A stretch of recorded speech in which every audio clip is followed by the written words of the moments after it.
Good morning. Good morning, Abraham. Good morning. How's everyone's week so far?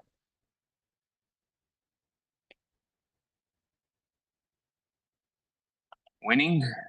Everybody winning? Wonderful. Wonderful.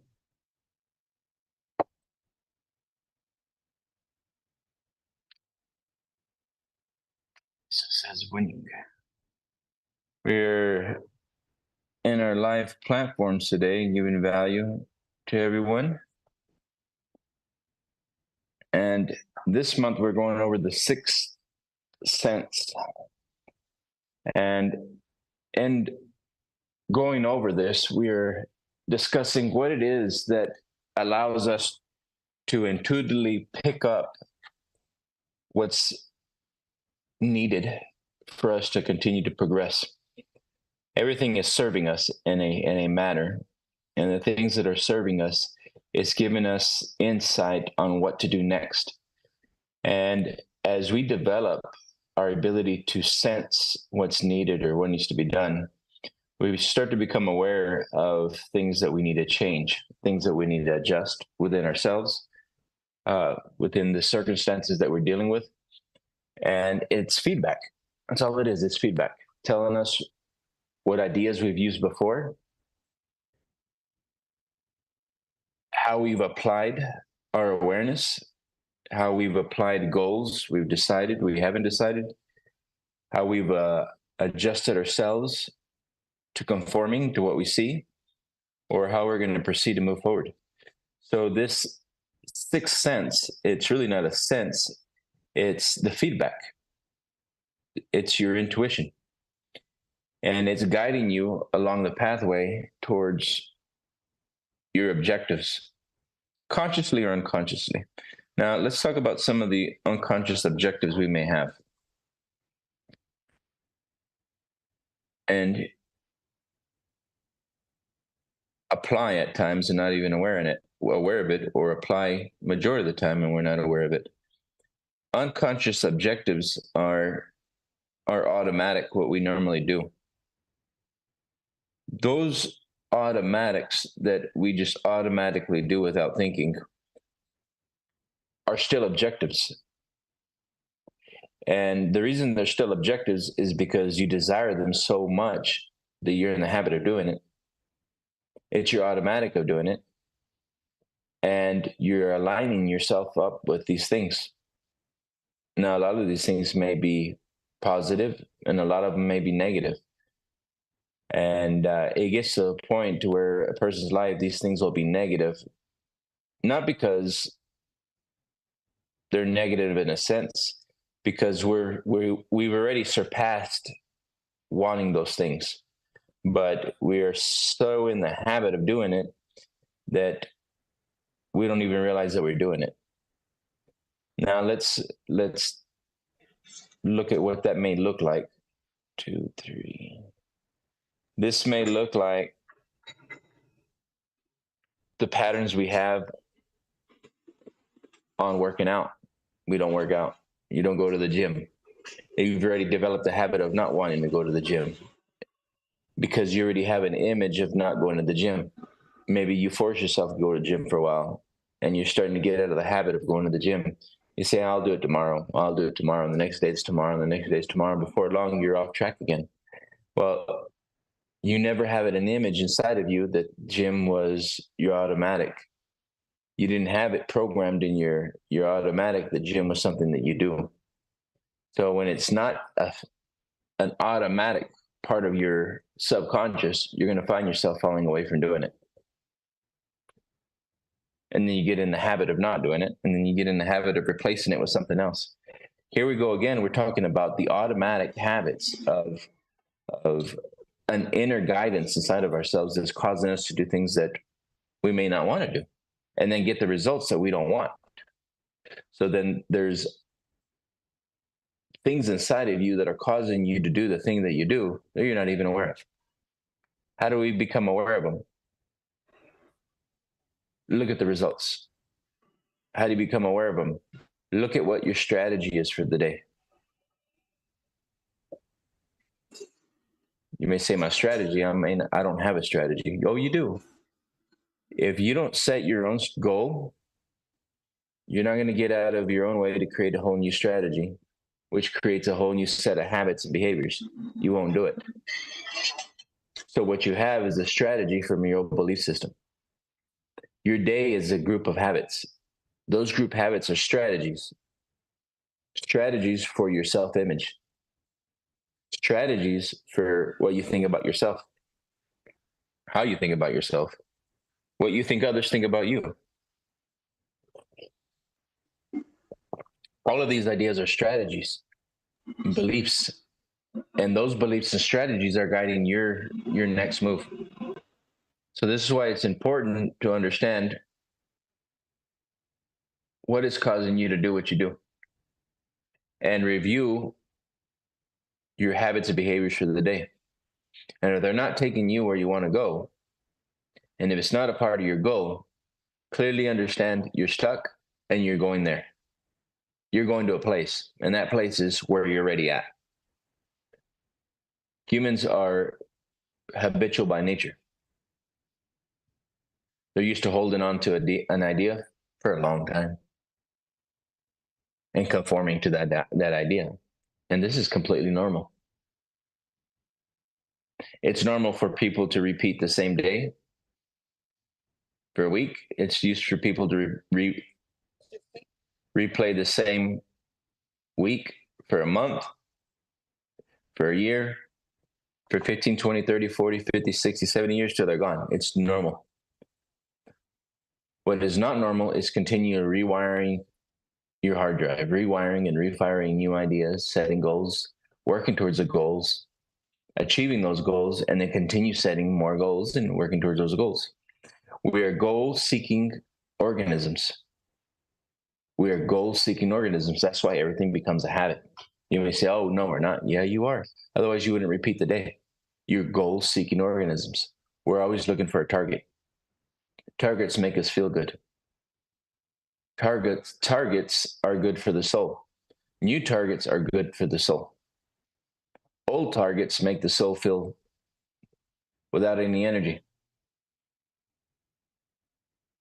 But we're goal-seeking targets. We work with a vision and we work with the target all the time. That's why people go to the same job every day for years.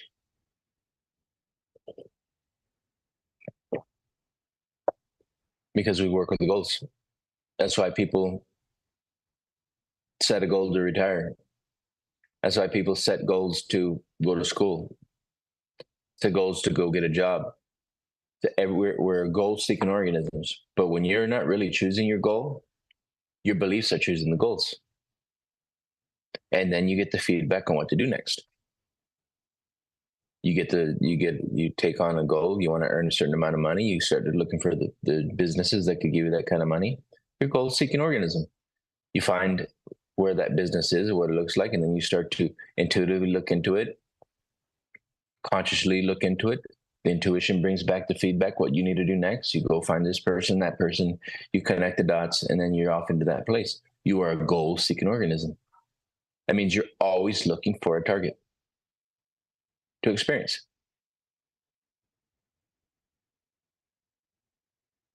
When did you stop setting goals on purpose? And when did you stop dreaming and fantasizing? Remember, you're a goal-seeking organism. You truly are.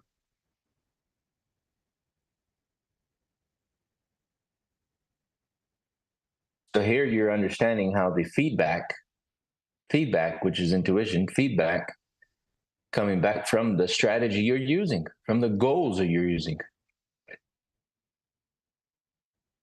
Some of you say, well, my intuition is not that enhanced. That works very well. You haven't enhanced it. You're not developing it. You develop your intuition through the desire of wanting more than where you're at.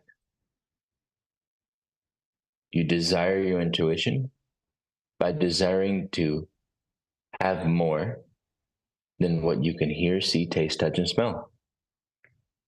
You develop this intuition by acting on that new vision and taking the steps towards that new vision.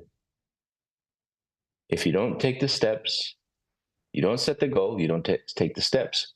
So your automatic goes back to what it knows, and that's the target, and you intuitively move right into place. You already know what to do. You don't need your intuition. So your energy falls back down, your awareness lowers because you already know how to do what you're doing. You go back into the habit, you go back in the old way of doing things, and then you get the feedback from that, and you're right on track again.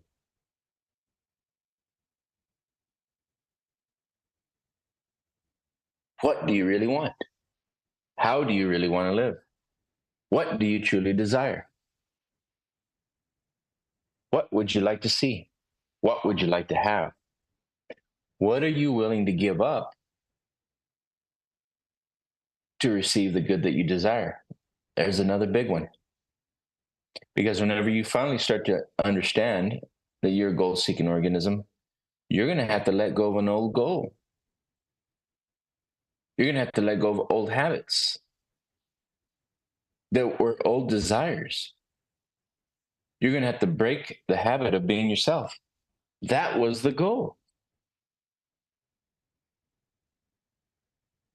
And you're going to have to channel your energy towards another objective, towards another goal. And you're going to have to change your behavior. You're going to have to change your routine to go in that direction. We are literally goal-seeking organisms.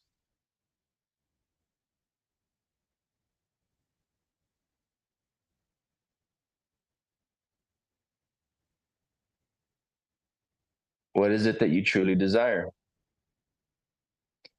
Some of you may say, well, I don't know what I really want.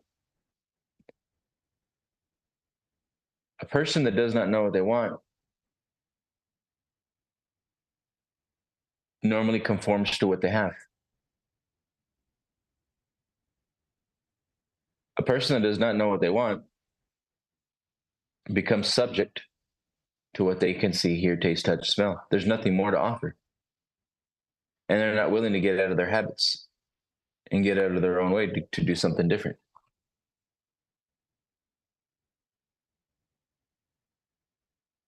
Let's look into the goal setting.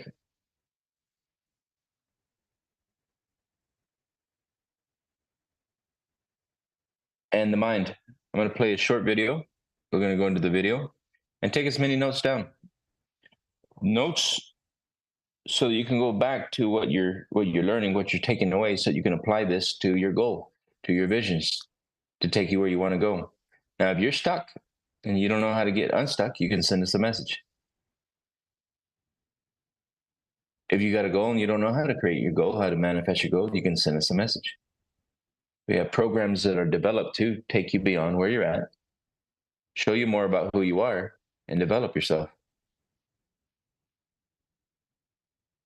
And we're inviting that person into our seminar, and they're going to experience everything you're going to experience. I know many of you have been through our seminars before. Some of you have never been through our seminars. But I think you'll find if you keep your mind wide open, just sit back and relax, you're going to find it a pretty interesting experience. I've often mentioned that we never give anybody a brain hernia with the information we use. It's all very simple, and it's very, very effective. You know, I've spent a long time studying the subject of why we do what we do and why we don't do some of the things that we'd really like to do. And I've come to the conclusion that the two main elements in a successful, fulfilled life is motivation and education.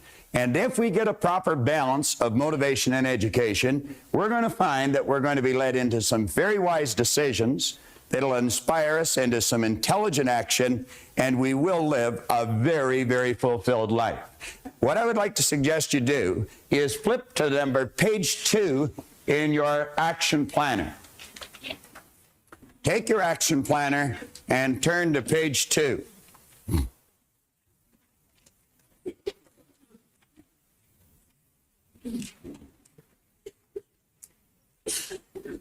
You know, some time ago, John Canary gave me a little piece of literature, about getting out of the comfort zone that was written by Bob Riggs in southern Florida. And there's some excellent information in here. Many of us are pretty comfortable in our life. We've got a reasonably good income. The mortgage is paid. There's food in the fridge. We've got a nice warm bed to sleep in. And everything seems to be floating along just fine. And you know, a person in that position could very easily think, why would I want to do anything to change this? Well, we have found that if your life is not going in one direction, it absolutely, by law, must be moving in another direction. And Riggs is talking about that here. He said many of us have established a comfort zone in our lives. We're just coasting along, taking the line of least resistance, just getting by. Now, he said this is a very common and understandable attitude. We've all worked hard to get to where we are, and it may seem a very good place to be. The problem with this is that once we stop reaching, stretching, seeking, and risking, we actually stop growing. Now, Riggs goes on to say that the comfort zone frame of mind is settling for what we are today. That may be fine today, but without continued growth, and I believe this is the key line coming up, we are now all we are ever going to be. Now, for me, that would be a fairly disturbing thought. He went on to say, if you're in a comfort zone, beware. The danger of a comfort zone is that it doesn't hurt, and it might even feel good. Many take that to mean it's a good place to be, but it's not. A comfort zone may be what is holding you back from real growth, real accomplishment, and your potentially exciting and rewarding future.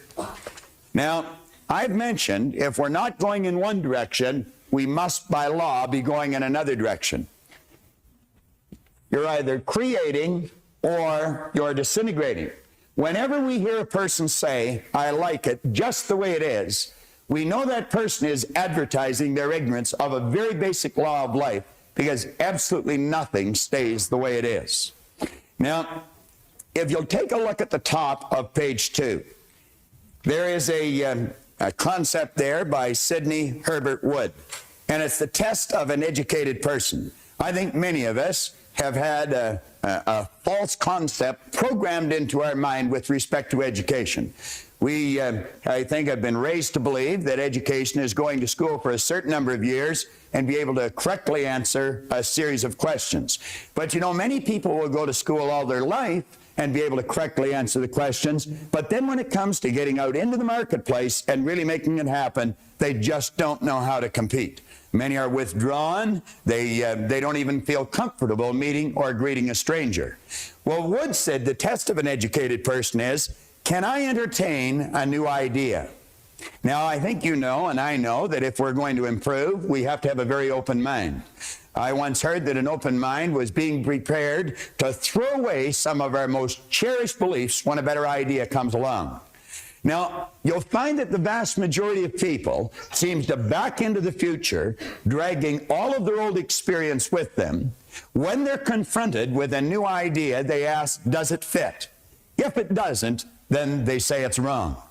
Now, what we want to do is ask ourselves, would this new idea improve the quality of my life, or would it get me going in the other direction?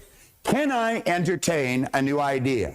Today and tomorrow, you're going to be asked to entertain many new ideas, but every one of the ideas that we're going to share with you are going to be positive, they're going to be creative, they're going to be constructive, and they'll definitely improve the quality of your life.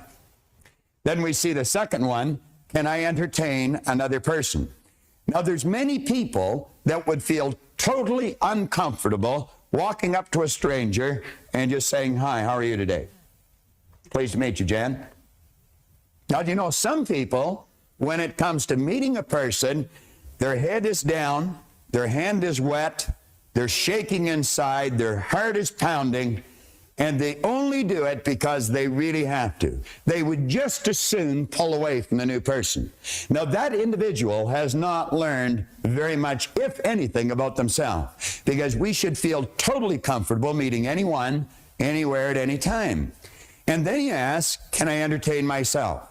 Well, you know, many people are not able to entertain themselves. I spent half my life not being able to entertain myself. I always had to be around someone else. It was always, come on, let's have a party. I absolutely hated being alone.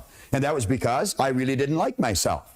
Now, I have found through studying the ideas that we're going to cover here over the next couple of days, we can develop into very interesting and reasoning companions. Most of the time that we live, we do spend with ourselves.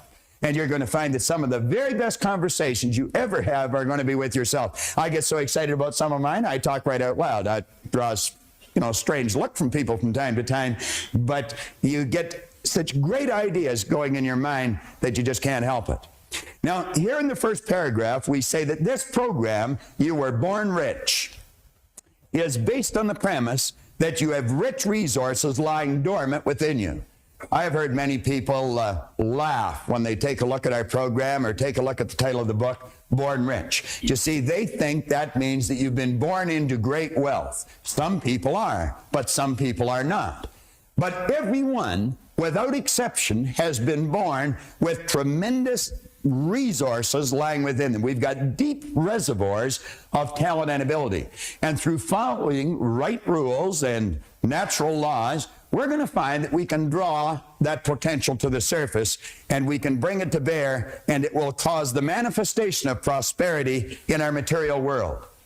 Now, in almost all the seminars that either John or myself does, we take and we put an R here in the board. Now, what I would like to suggest you do is you let that R represent the results that you're getting in your life. Now, there's three areas that we're going to suggest that you focus on. One is happiness, one is health, and another one is material wealth. Now, when I first started to study this material, I was not happy, I was not healthy, and I definitely was not wealthy. I had a chap sit down with me, and he saw something in me that I obviously wasn't capable of seeing in myself. His name was Raymond Stanford, Raymond Douglas Stanford. In fact, I named my son after him, Raymond Douglas Proctor. And Ray looked at me and he said, Bob, let this here represent results that you're getting in your life. Then he asked me if I thought he was a happy person. And I said, yeah, I thought he was. He said, have you ever seen me sick? And I had to admit I hadn't. He said, have you ever seen me when I was broke? And again, I had to admit I hadn't. Well, he proceeded to tell me that he thought I was one of the most miserable people he had ever met. And you know, it was true. I was an unhappy human being. He said, you're always sick. Now, I didn't have a terminal illness, but I always had a headache or a cold or a backache or something. And he pointed at the area of money. He said, you're always broke. He said, you're forever trying to hit somebody up for a couple of dollars for gas. Now, if I was to put this in proper perspective for you, I was earning $4,000 a year at the time, and I owed $6,000. So you see, I wasn't really interested in being happy or healthy at the time. I figured if I could just get this money problem straightened out, everything was going to be great. He proceeded to tell me that there were certain laws governing happiness, and if you follow them, you can just keep getting happier and happier. That sounded a little foreign to me, but that was his opinion. And he pointed out that you and I have an ingenious system built within us to keep our body in excellent working order. And then when he talked about the area of money, he said, you know, he said, there's exact laws governing wealth. And he pointed out, he said, this stuff cannot talk, but it can hear. And he said, if you call it, it'll come. Well, I can assure you, I was ready to yell at the top of my lungs. I mean, if there was anything I wanted, it was some money. I figured it would take the heat off for a little while. Ray suggested that I go out and buy this book.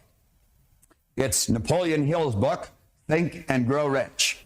And you know, he said there's a secret in this book. And he said if you can find the secret in the book, you can have anything you seriously want. Now, you take a person that's unhappy, not very healthy, is in debt, you'd have a difficult time accepting that. I was 26, and I just couldn't accept the idea. But as Ray said, your way's not working, why don't you try his? And that's what I'd like to suggest to you today. If you're not getting the results you want, your way obviously isn't working. Why don't you try ours? Now, I often mention that John and I have got license to brag about every idea we use because none of them are ours. We don't claim that we've originated these ideas. In fact, we openly admit we haven't. We've just gathered them from books here and seminars there and great teachers all over the world. And what we've done is put them together in an organized, coherent manner. So if your way is not giving you the results you want, I would suggest that you take a real serious look at these ideas. Now, I looked for the secret and I couldn't find it, but I found in one place here, he said, a peculiar thing about this secret is that those who once acquire it and use it find themselves literally swept on to success with but little effort, and they never again submit to failure. What a marvel. Those that do find it and acquire it, use it, find themselves swept away to success. What do you think that is?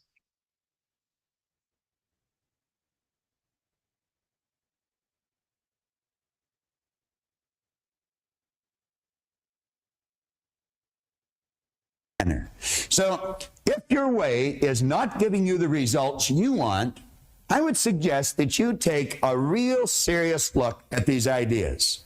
Now, I looked for the secret and I couldn't find it, but I found in one place here, he said, a peculiar thing about this secret is that those who once acquire it and use it find themselves literally swept on to success with but little effort, and they never again submit to failure. What a marvelous promise. He said, if you doubt this, study the names of those who have used it, wherever they've been mentioned. Check their records for yourself, and you'll be convinced. Now, he lists upwards of 100 names here. He's got Henry Ford, William Wrigley, James J. Hill, George Eastman, Theodore Roosevelt. He goes on here, John D. Rockefeller, Thomas Edison, Luther Burbank, Woodrow Wilson. How could I relate to any of those people? I couldn't relate to them. But you see, in that first part, he said,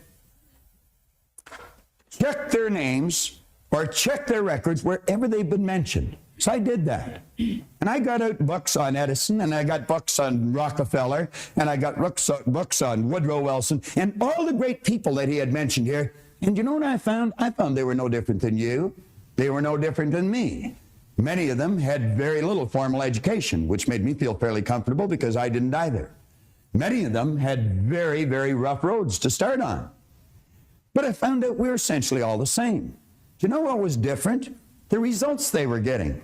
And as I studied on here further, in his chapter on persistence, and he mentions that persistence to the quality or to the character of the human being is like what carbon is to steel. He said the only thing that he could find in Edison or Ford that he never found in everyone else was persistence.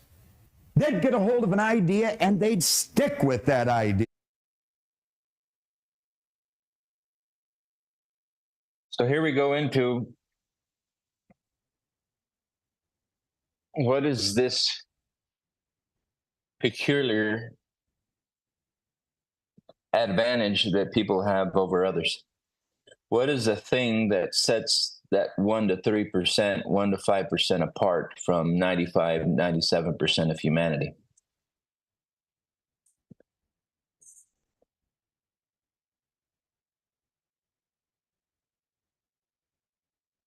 Any ideas? What is it?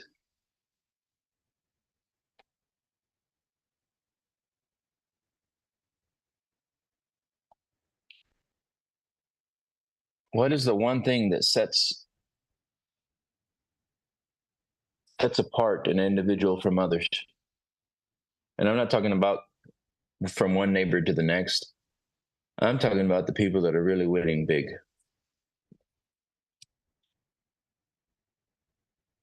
Yes, most definitely, Lisa. It's the awareness. What would that awareness need to be in? Those that find it, acquire it, and use it. Go ahead. And Lisa said awareness. Very, very well done. And a goal.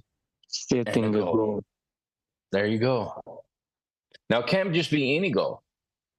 If you set the goal to acquire the same car you received, is that really a goal?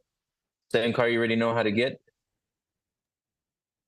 Has to be a goal that make you stretch something big that you don't know how to get it, but you have to stretch and to be on the vibration and use the imagination to go there, to go to the place and bring it.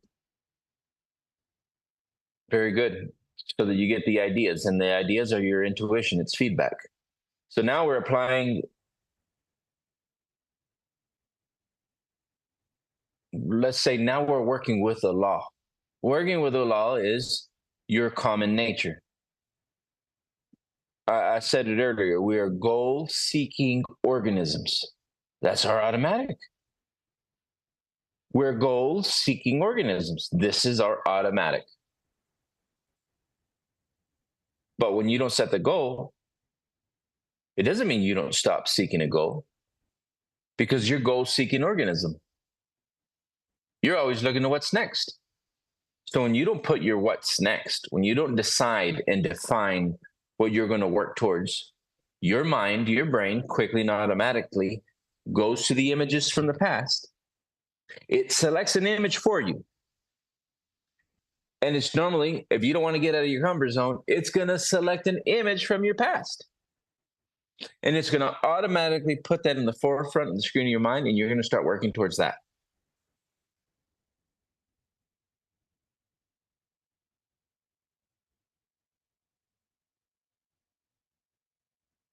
You didn't know that when you don't choose, your own mind and brain work together on the premise of evolution, structure, balance, and harmony. Bring to the forefront something that you already know. That becomes a goal. That becomes a target. And then you begin to take on those instructions, that feedback. Your intuition uses that idea. It doesn't need to really go out of itself to get new ideas. It goes to the hard drive, what it already knows. And it puts you right on plan, right in place, with the same people, same places, same plots, same circumstances. It's amazing when you really begin to understand the mind, how it works.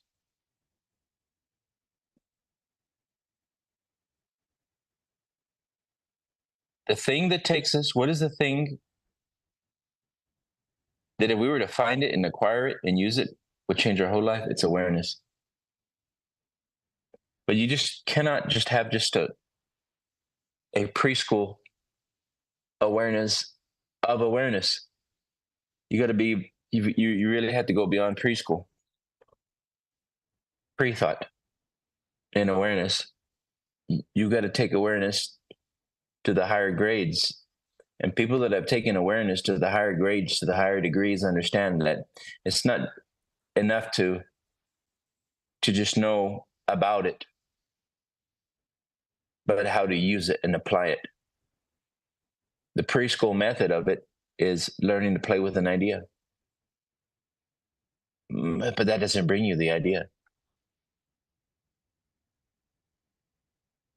Awareness is to become aware that there's more than what you know. Awareness is your ability to see beyond what you've seen before. Awareness is your ability for the observer to be aware of himself.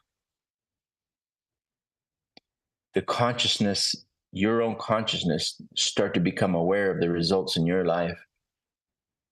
To look at the feedback of the results in your life and be aware that you did that. To be aware that you were already working with an image. Now I'm going to go with Angelo, and that question that's coming up is, how do we step into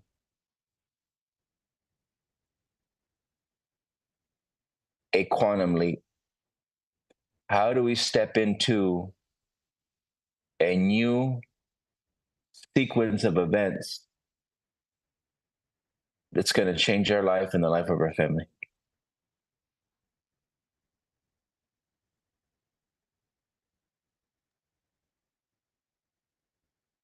I think you have to have a vision.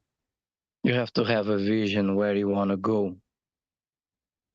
And you have to use your higher faculties. You have to tap in imagination and bring this image and what you want to go. And you have to learn and apply knowledge. And it has to be a specialized knowledge to help you to move from where you are for a place that you want to be, to become the thing you want to be. So you have to go there in imagination using your power that intrinsic to your spirit. Tap in and go to the frequency of your goals, your desire, and go there and tap in and bring it.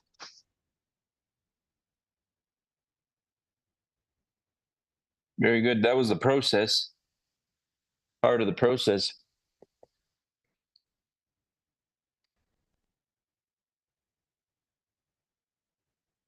Many years ago, I decided, first was decide. I decided that I was going to change my life. And I decided that I would study material, that I decided that I would look for the secret of consciousness, that I would look for my birthright. At the same time, I could have decided to do just a little bit better, to do just a little bit more. But because I decided that I would look for the thing that makes a man move, because I decided that I would look for the secret to consciousness, because I decided that I would look for my purpose on purpose. That decision led me to where I'm at today. That decision was not, I didn't decide to go from one street corner to the next. I didn't decide to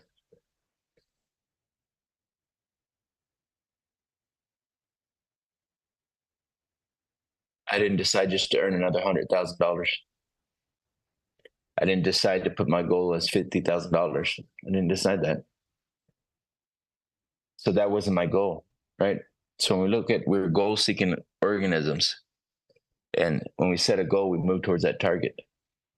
If we're willing and able, right? If the person is ready for the change themselves, to change their reality. Now, I didn't set a goal for $20,000. I didn't set a goal for $50,000. I didn't set the goal for just monetary equivalents. I set a goal to take me in the path to a higher consciousness, to the mastery of self. I set a goal towards owning companies, not just one. And that's led me into the sequence of events. And they have been many sequence of events, and all learning, because there's nothing I've ever done before. So here we go to becoming aware of yourself, becoming aware that you are a goal-seeking organism, becoming aware of how you automatically work. It doesn't matter what you think. This is what you do.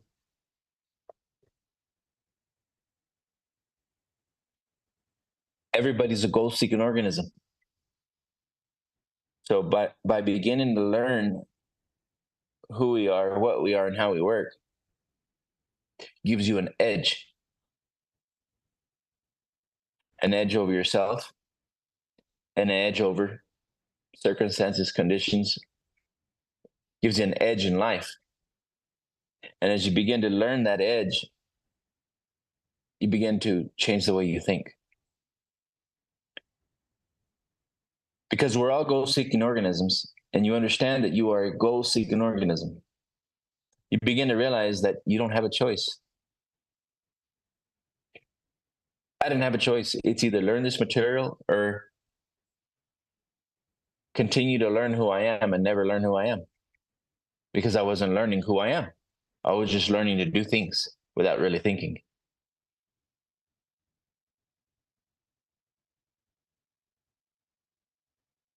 By willing and wanting to learn how we work, it caused me to go inside of our mind, go inside of the way we think. And then to set goals on purpose. And now earlier I said the decision, you got to make a decision. But the decision leads to the goal. So if you wanted to be uncommon, and you truly, your heart's true desire is to be free. The only people that are freer are people that are uncommon, because they're not thinking the way common people think. So if your decision is to be free, then your decision has to be for freedom. And to be free, you cannot think like everyone else, because everyone else is not free. That means the decision that you're going to make towards the goal cannot be a common goal, or it's going to take you and lead you right back to where everybody else is. And the truth is, majority of people are stuck. And when I say majority, I'm not talking about 50%, not 60, not 70, not 80. We're talking about 90%, 95% of people are stuck. 97% are stuck.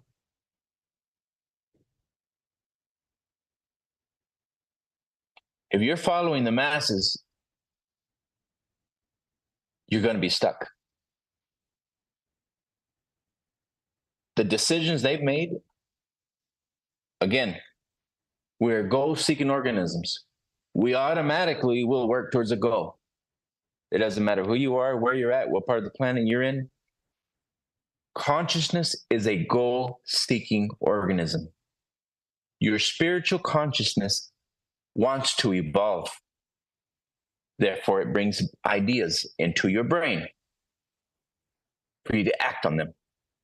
Because consciousness is evolution. It is wanting to express itself. It is wanting to live. Live means experience. Experience means see yourself outside of yourself. See your image-making process outside of yourself. This is called experience. This is called spiritual awakening. Not that it wasn't happening before. It's that you're becoming aware that this is what has been happening before. If you're hearing this right now and you're beginning to put it together, awakening is your own consciousness becoming aware of itself, that it knows that it wants to see itself outside of itself. It wants to see its ideas performed outside of itself. It wants to see its dreams experienced physically outside of itself. This is called awakening.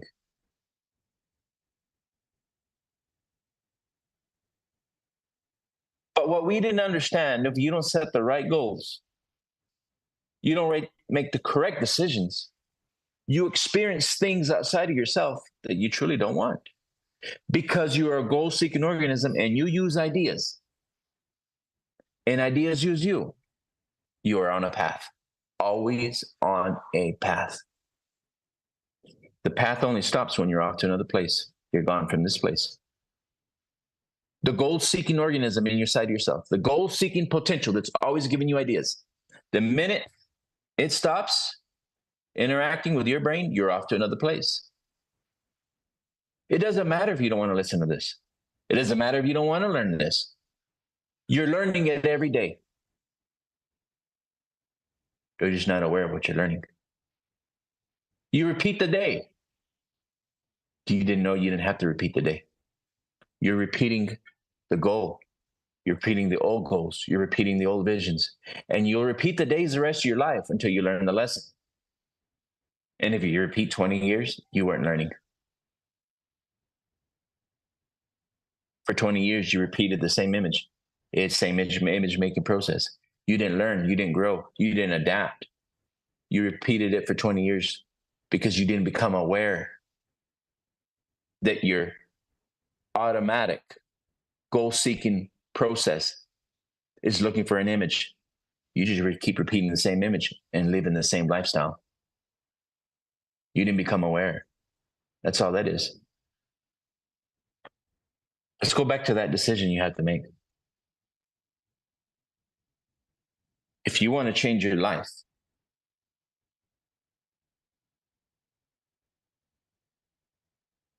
you're going to have to seek a goal.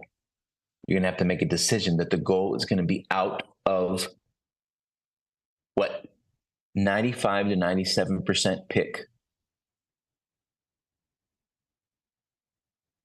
You're going to have to go to your mind. You're going to have to think. You're going to have to go look around you and see how they think. And you're going to have to decide on a goal that 95 and 97% will not choose.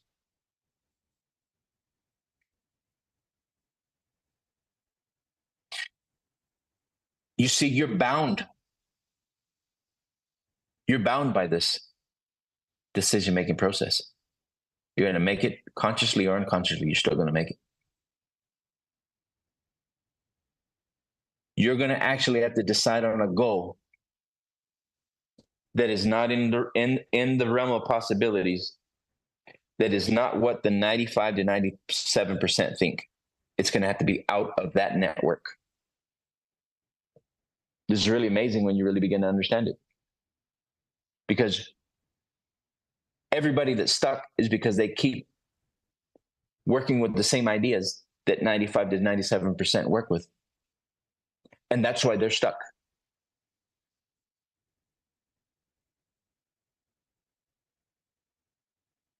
It's truly amazing when you really begin to understand it. Because you're really beginning to understand why you've been stuck all this time. Because you're selecting the same images as they are. Even though you see that they're stuck, you still go do the same thing as they do. I remember there was something that was a real eye-opener, but you don't get this until you really become aware of what it really means. How can you break out of a prison you don't even know you're in?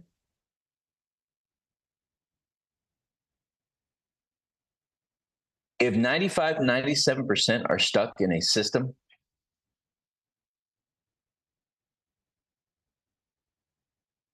it's not because they can't do more.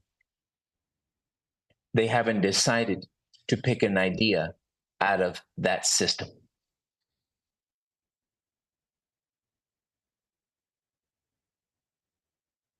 We're goal-seeking organisms. You just haven't decided to pluck an idea beyond what the system has made for the people to stay stuck.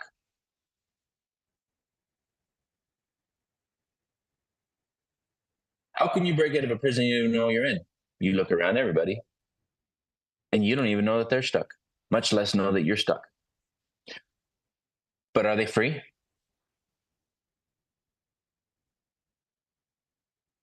If you keep selecting goals, images, and visions that have other people stuck,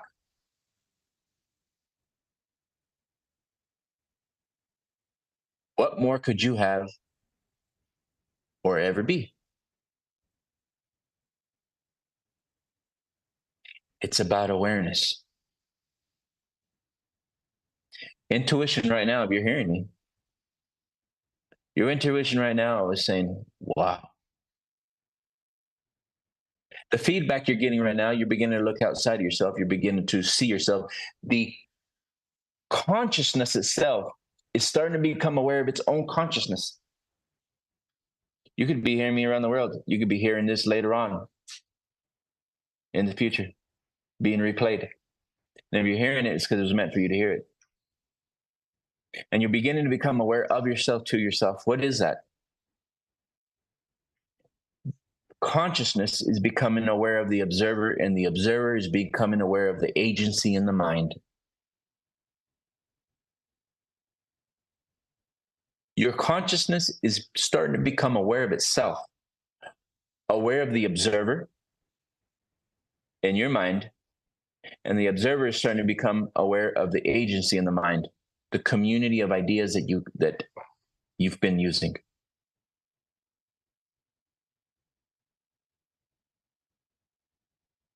How could you ever go beyond what the masses do if you keep selecting the same images as they do that has had them stuck?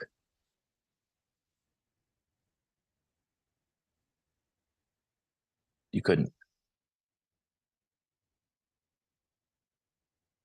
So when we're setting goals, choosing goals, it's so important not just to select a goal, just to select a goal. Goals are good. Goals are to grow. But it's also about being aware. And if you're not aware, you just coast. You do things just to do them. Start setting goals on purpose. Really look for the purpose that you set the goal. And is that goal worthy of you? Is that goal going to take you to where you truly want to go? Is that goal going to change your life and the life of your family? Take a look at what we're doing. I'm glad you guys are here. You've had the opportunity.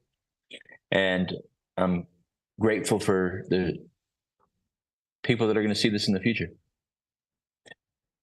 And I'll be even more grateful whenever you decide to change yourself, to help yourself, when you're ready and willing to change yourself. If you're ready and willing to change yourself right now, send us a message. This is what we hear. This is what we do. We are in the life-changing business, and we enjoy helping people change their lives. Subscribe, send us a message, and please share. Share this if you like this and you enjoy it. Give the gift so that it keeps giving and helping others. Everybody have a wonderful day. Thank you. Have a good day. Thank you. Thank Good day, you. everyone. Good day.